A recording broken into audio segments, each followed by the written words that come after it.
Grabe nga lon mga idol. Oh. Woo! Woo! Grabe. Buti na lang puno kami. Galing kami Indonesia, papunta kaming China. Mag-iisang linggo na kami inahalon. Pero ngayon mas gumrabe, may bagyo kasi, may bagyo oh. Woo! Woo!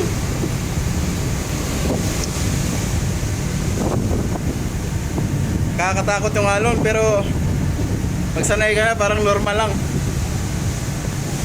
Magdadasal lang na sana wag naman sana mangyaring masama. Wala sana mangyaring masama. Sana ligtas lang kami makarating sa aming paparoroonan.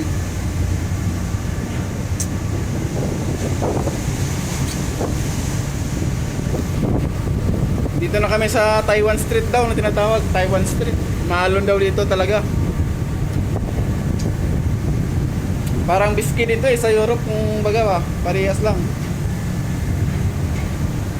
Kahit walang bagyo, maalon pa rin. Pero di ngayon kasi may bagyo eh. May bagyo.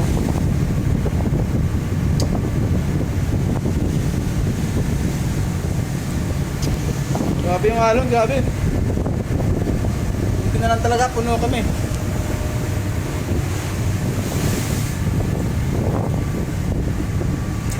Sa 16 pa kami darating sa China. Ngayon June 13 pa lang.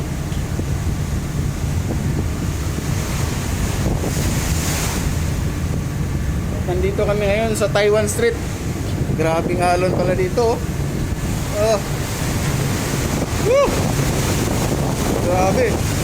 Parang sasampa na yung tubig sa barko eh. Nakakatakot mga idol. Sa mga first timer dyan, sa mga nagpaplano kukuha ng kurso na maritime engineering sa mga marine transportation, pag-isipan nyo mabuti mga idol.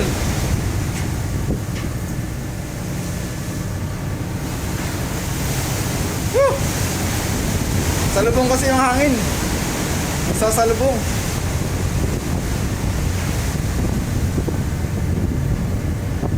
Grabe oh.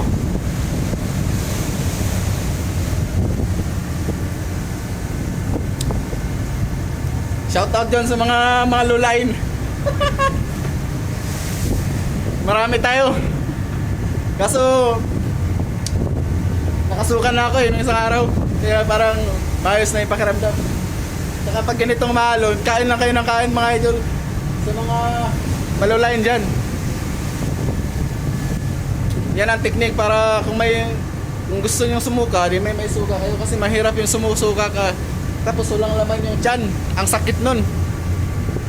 Parang dinudukot yung sikmura mo pag walang laman, pag sumusuka ka. Kaya kain lang kain lang. Yan ang technique mga idol sa mga malulain dyan.